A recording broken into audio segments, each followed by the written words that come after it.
and welcome back. And guess what? It is the final episode of the Fearless and Fabulous podcast in 2024.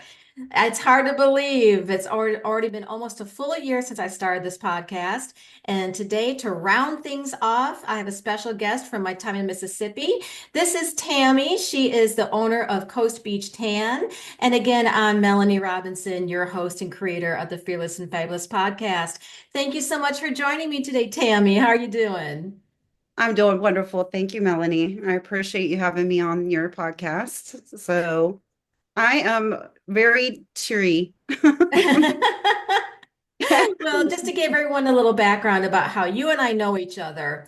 When I was preparing for my pageant, I needed someone to give me a really great tan, a custom glow, and I did, the good old Googling, right? You look for people in the area, and I came across Tammy, and I looked up her Instagram, and there was just something about the vibe of your Instagram and just something about you just really drew me to you. And then when I first came in, Tammy just made me feel so comfortable right away and just really easy to talk to. And her story is just really inspirational.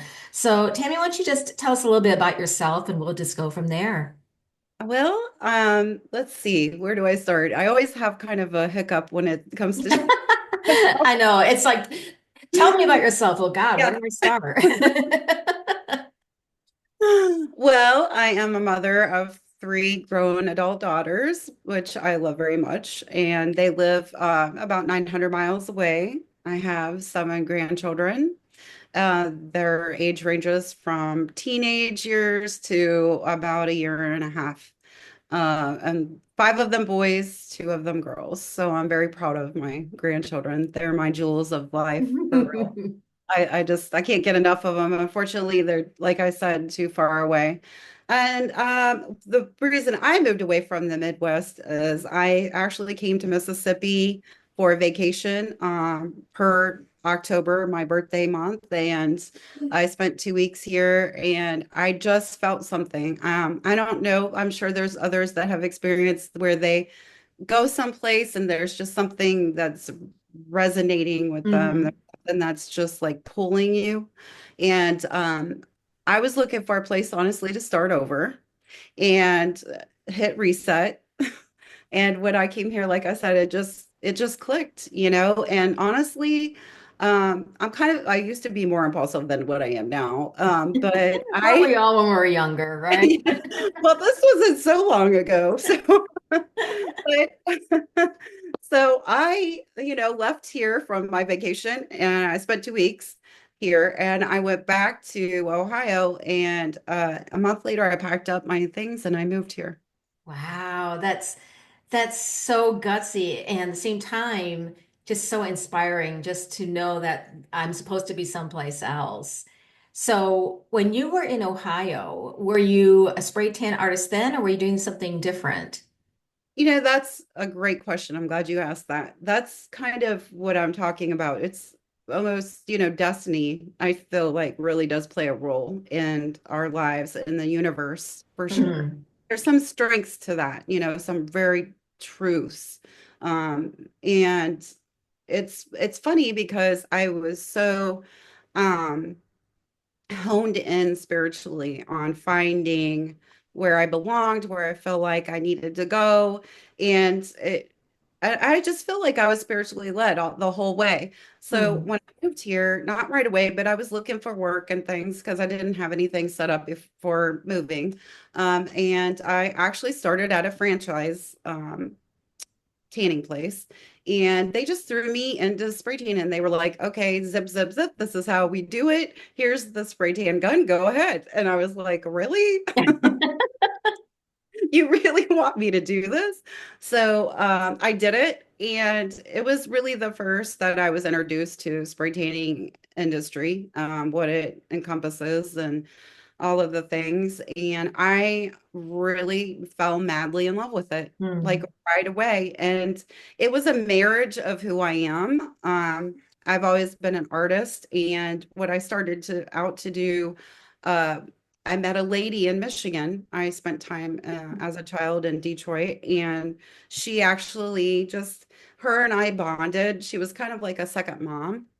And I would go over and hang out with her when she'd come home from work. And she just threw down a sketch pad one day with some charcoal and she said, Tammy, draw me something. And I'm like, I've never drawn in my life. It was really kind of nuts because I opened up a magazine and I started to sketch these characters in the magazine, and it was like spot on. And I Huh. couldn't believe it. So, where my point is going with that is when I'm spraying, I actually see the figure, the lines, so to speak. I don't know really the best way to describe it, but I see the lines of the person and like the best way to spray, because there is a technique and a method on the trigger and how you hold the gun and how Yeah. far, how close and the angle. So I seen lines, and it just was the marriage of that. And I definitely wanted to dust off my associate's degree because I went for business, and it just all came together, it really Mm. quite literally did. And I was so happy in that realm, getting to talk to people, learning about other people's lives and their stories. And sometimes having that opportunity to inspire Yeah. a woman in such an intimate setting, it means something. Yeah. It does. And you really can make a difference in somebody's life, by just talking to them. Just, no matter what it is that they're going through, just being supportive. Hmm. And I think that the fact that you do spray tanning and it involves not only the artistry, but it takes someone like yourself who's a really good listener and someone who's very empathetic. Because let's face it, I mean, we're standing there in our all together. Like we're pretty much in our birthday suits. And so it's a very vulnerable place to be. And so as a spray tan artist, what are some things that you have learned from people, probably especially women, when you're spraying them? Like, do their insecurities come out? Like, what things do you learn about Oh, women? yes. Oh, yes. You know, everybody's different. It can be the same story, sort of, in this, or not the same story, but the same setting. But the person is always going to feel different, react different, uh, grow differently, see things differently. So really, I've noticed that one thing in common is us women pack very last minute vacation. That is what we share in common. That is so universal. But it's interesting though, kind of in a, well, this trivia question doesn't matter, but it's fun to know. Um, and the other thing is oh gosh, it's a privilege for me to be the person and that is a confidant for someone in a Mhm. situation where they're trying to work it through. And I've felt that vulnerability before, and I've been very humbled um, by the vulnerability that I went through. So I think that it's easy for people to pick up on that. Yeah. And we have very enriched, deep conversations. And I would like to think that this has helped some women in particular situations that needed the ear, somebody to listen, and then Yeah. somebody to say, well, you got this, girl. You've got this. Yeah. It's going to be hard, but it's going to be okay. So I love that I have that what would you call it? That setting, the stage Well, where, yeah. I mean, you're able to create a safe environment, a yeah, safe that's what I'm space. saying. Thank you. Thank you. Yes, a safe space. That's exactly it. And we all look for that, we Mhm. really do. And it's hard to find, or at least it's hard to navigate through to find it. And sometimes we find it in just the most untypical places there Yeah. is. So yeah, I'm glad I can be an advocate for other women. for sure. That is such a great gift to have, to be honest. Well, and I think because you've told me a little bit about yourself, and I know you shared some of this on your social media, but you came from a situation that was very toxic, and you had to find your way through that. What kept you going when you were trying to get out of that toxic situation? My children. Yeah. Yeah. I knew I had to make it for them. Absolutely. And three grown daughters, you the way they learn from their mamas really is by leading by example. Mm, You yeah. can, because there is always that dynamic where women, well, mothers and daughters, they have the differences, and they kind of butt heads, especially if you have a lot of the same personality, which mine do. Hmm. And so even if I talk to them and I give them reasoning and I give them advice and I give them all these things to use as tools in life, that does make a difference, but they're never going to tell me that, So I know for sure that they're really going to take more away from what I'm doing instead of what I'm saying. Yeah. Oh, absolutely. I mean, I know when I was a kid with my own mom, I really paid close attention to the way she did things. And yes, some things I took to heart, the things that she would say, but it really was how she moved through life, where I learned a lot of things, both positive and negative, because let's face it, we learn maybe things we shouldn't do, that our parents do, and what lessons we can gain from that. So, when, what was something that made you feel brave enough or safe enough to realize, like, I need to break out of my situation and go do who I'm supposed to be? Um, that is a kind of a hard, well, a challenging question because there was no certain thing that told me anything was going to be okay. Um, but here's my biggest philosophy in life and everything that's happened thereafter. I do a lot of things scared. Um, Mm, I do a lot of things with fear in my heart, but fear is not always a bad thing. It's a mm-mm. gauge that we're coming into something that we're unfamiliar with, and unfamiliar things are very scary, you know? Yeah, So, I just feel like if we let that fear overpower us, then we're missing out on what mm. Oh, that. I feel that in my soul. I feel that. You're so, so right. I like to look at, because when we talk about being fearless and fabulous, um, I had to learn to make friends with my fears.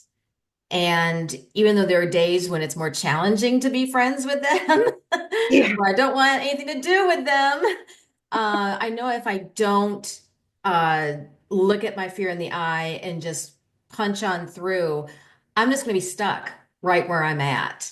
sure, sure. Yeah. And I mean, then it's kind of a vicious cycle because, if you're stuck in that momentum, the thing of it is that it captivates you and you get into this slumber or this rut, I Yeah. guess. And you're just kind of spinning your wheels and you're like trying to figure out a way to get out of it like a hamster in a cage, and you're like, Mm. where do I go? What do I do? and Yeah. so you really do have to push your way through things like that because that is the only way you're going to get out to the other side. Exactly. And Mhm. so, going back to when you started doing spray tanning, what was the moment, or was there a moment where you decided I can do my own business? Like, Um, what brought you to that?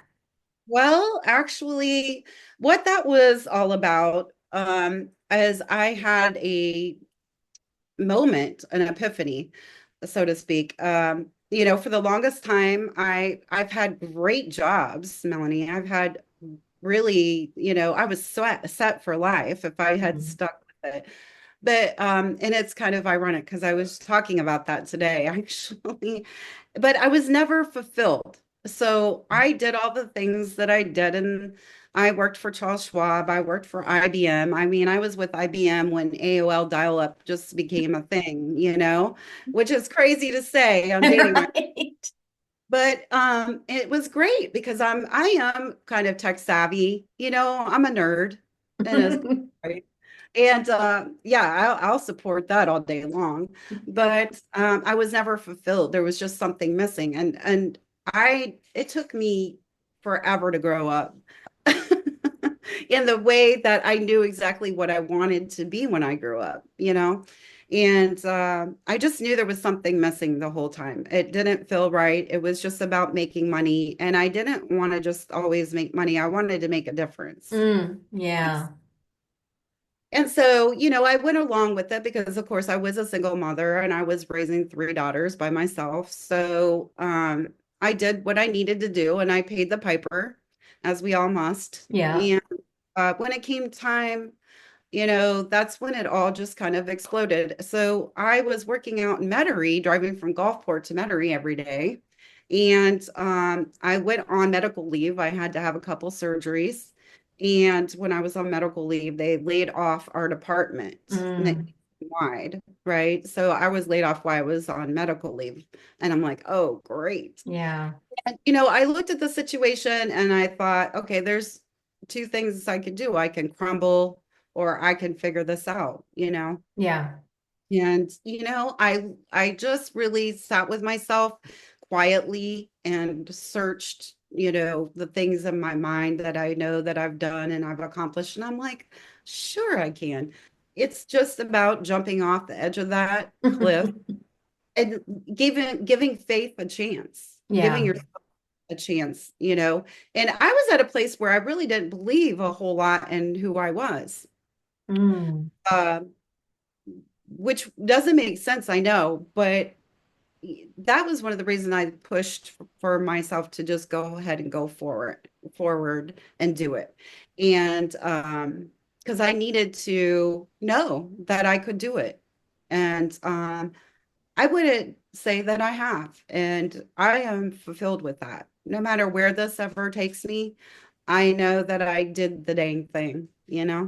And And hats off to you. And because I think there are a lot of people that, for whatever reason, and there's no judgment here, but they would much rather be in a safe place where there's regular money. And that's fine. But I know that a number of people feel like, is this all there is? yeah, I exactly. go to That's work, come home, eat dinner, go to sleep, lather, rinse, repeat. And there's not anything more than that. So, I mean, it is so gutsy to just, step out away from something that's a sure thing, or in your case, it was no longer a sure thing. You had to sink or swim, basically. And it's like, you know what? I'm going to start my own business and see where this goes. yes, exactly. And I thought, I have to dust off that that degree. A really expensive piece of paper, You're right, right. And so just thinking about it, I was like, I love to spray tan. I'm going to start a mobile spray tan service because I think uh, back on some ideas I had when I was going through college, because you have assignments and you have to come up with this or that to do as a singular student or within a group. And I had a couple of great ideas, back Mhm. way before even all this stuff started happening with home deliveries and mobile this and mobile that. And I said, I'm going to do it because there was nobody here doing it. And I actually had to fight for my business license. The city was not going to allow me to Hmm. mobile spray tan service.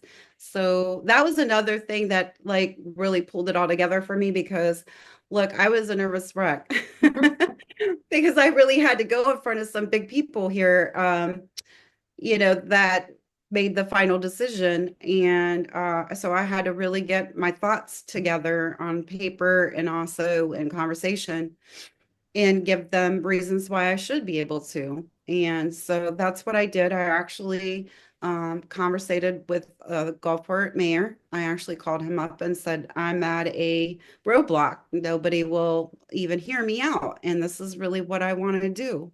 And I knew from researching him, he was a very small business minded individual himself. Mhm. So having that conversation is really pretty much how I came out of the gate with him. I said, I really want to do this. And so he got me a meeting with two chamber members from the city. And I sat down and answered, they fired at least 100 questions at me. And girl, I tell you, if I didn't have children, I should have been a lawyer. You were prepared. I Like was I've got prepared. all my points in a row here. I love a good debate. So that went well. And then I secured a place in the front of the 12 chamber members in November. They usually have their big city hall meeting where everybody comes in who's trying to form a LLC or proprietorship or whatever it is their dreams are, um, or, build on land. Those are the people that are usually in there, and nobody, and they're all Yeah. behind you. You have to walk up to a podium and speak into the microphone to this like jury. It's like a bunch of judges sitting in front of you. Wow. Well, talk about facing a fear and being fearless. My heart was in my throat to tell you. Well, let me ask you this. So what would you say to any woman who has a dream in her heart and wants to start her own business? What would be something that if you could go back and tell Tammy before she started this, what would you tell her to do? Um, put your seatbelt on because it's Mm. going to be a road less traveled. And you're going to meet things in this journey that you never imagined. It's funny, you find it when you're an entrepreneur, you find graciously, I might add, people who are strangers or acquaintances or just somebody you're getting to know that will be more supportive to what it is you're trying to accomplish than people that have known you for years. Um, Yeah, I've experienced that and I've heard it from other friends. yes, people will tell you, well, that's just crazy. You can't make a living off of that. Well, that's just a hobby. Well, Hmm. how are you going to do that? Or, well, why are you working so much? And well, you have to be prepared to do some things you don't like to do in order to get to the good parts. Yeah. You And so if you're working or, 12, 14-hour days to make that moving parts keep moving, then you have to do that. But Yeah. I would say all women should not be discouraged about their dreams. They should definitely take that chance, that opportunity, instead of being in a place in life where you're going, what if? You know, Hmm. definitely having that on board to know that you did it. Well, you really, there's no failure in life. The only failure there is in life is if you don't try something or That's a don't. mic drop. That's a mic drop right there.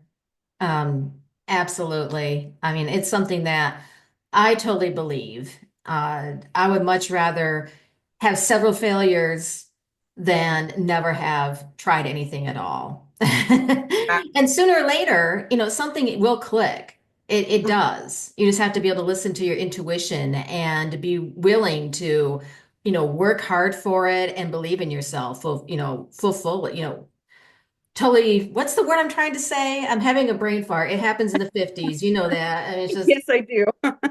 just, you have to have total faith in yourself. Yes. Even if other people don't have the same faith. And it gets hard because, if you let that noise enter through that psyche, that faith, Hmm. that belief that you've worked hard to get for yourself, mind you. That belongs to you, by the way, ladies. That always belongs to you. Nobody can take that away. Don't ever think they can because they're not allowed. Um,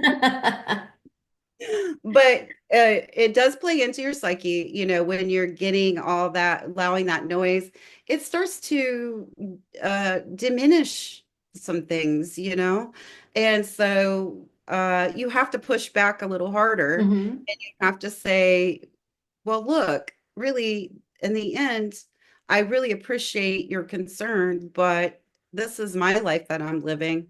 So it doesn't really, and it's not a mean thing, it's a respectful thing. So it Right. really doesn't impact you in your life.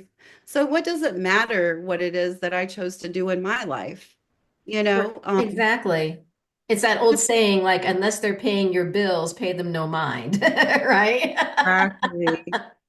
Exactly. Because you will get that all day long, every single day. Almost Mm. will. And you just have to believe in what you're trying to accomplish more than anything else. And you Well, have you've to, told us a lot about how you've been fearless in your life. So tell me, what's it that makes you feel fabulous? wow, what makes me feel fabulous? Sitting in Cancun on the beach with the big old, I don't know, margarita. Yeah. That is definitely in my scope. I definitely need a vacation, so I feel fabulous. But mostly and seriously, being with my family makes me feel rejuvenated and fabulous and special and loved. And there's no other love like it in this whole entire world. My family is everything to me, actually. They really are. And so that really does make me feel fabulous. And then, just for me time, I do the things that I like to do, the girly things or the kind of tom girl things. I'm kind of a tom girl. I always have been. So, it's not crazy for me to grab a fishing pole and want to go fishing or, do something to that. Yeah. Go camping even. It's been a minute since I went camping. But I like the camping with the shower, so it's really not rough. Girl, I'm the same way. When I was growing up, my dad loved to do the roughing it camping, and I got to a point like, hey, I can do 2 nights of this, but after that, I need a shower. Like I can't do Yeah, I can't do the extreme camping like he does. yeah. I don't know, they call that roughing it, but I just find a whole different kind of word for that description. It's not roughing it to me. But I agree. I like to have the comforts at home close enough. Mhm. I can't go totally without. Um, Yeah. so that's what makes me feel fabulous. Or it's a treat for me to get like my nails done or something like that. Basically because, when you're running a business, you're always budgeting and you're doing all Yeah. the things. And of course, I'm on my own in my life and then in my business. So I really have to be very fickle with Mm. what.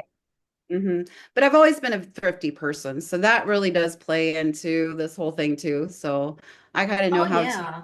I mean, I loved a thrifty queen. I mean, I'm one myself. I mean, you have to learn how to make do with very little. Really stretch your dollar or reuse things as much as you can. And there's nothing wrong with that. I mean, I think that's better for not only for yourself as a person, but for the world around you. I mean, we have so much Sure. stuff as it is.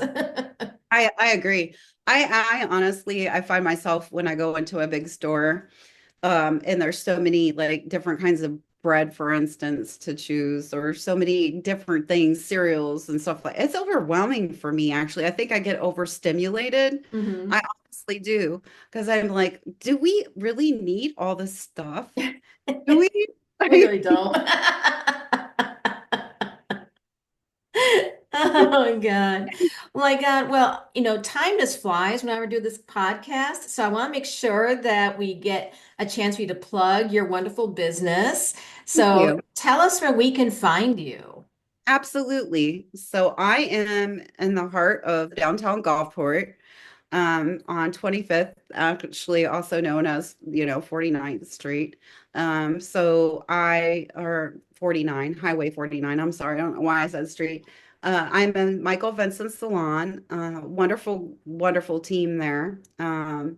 And so you can find me every day, just every day, really. I work every day, different times, 9 a.m. to 9 p.m. Monday through Saturday, and noon to 4 p.m. on Sundays.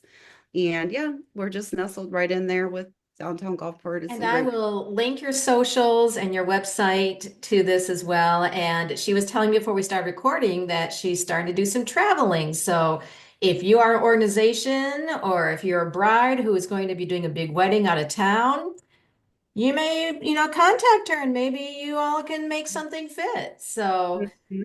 but Tammy, I Travel. appreciate it so much you coming on here and sharing your wisdom and your insights and just your vulnerability and giving so many women some inspiration as to chasing after a dream. I thank you so much. Well, I thank you because wonderful women like you inspire me every day. So that Oh, keep going too. So kudos to you, Miss Melanie. I, oh, thank you. I adore you. So thank you. Oh, mwah. Yeah. And thank you all for joining me at the Fearless and Fabulous podcast. Like I said, this is the last one of 2024, so you'll see more episodes in 2025. Take care.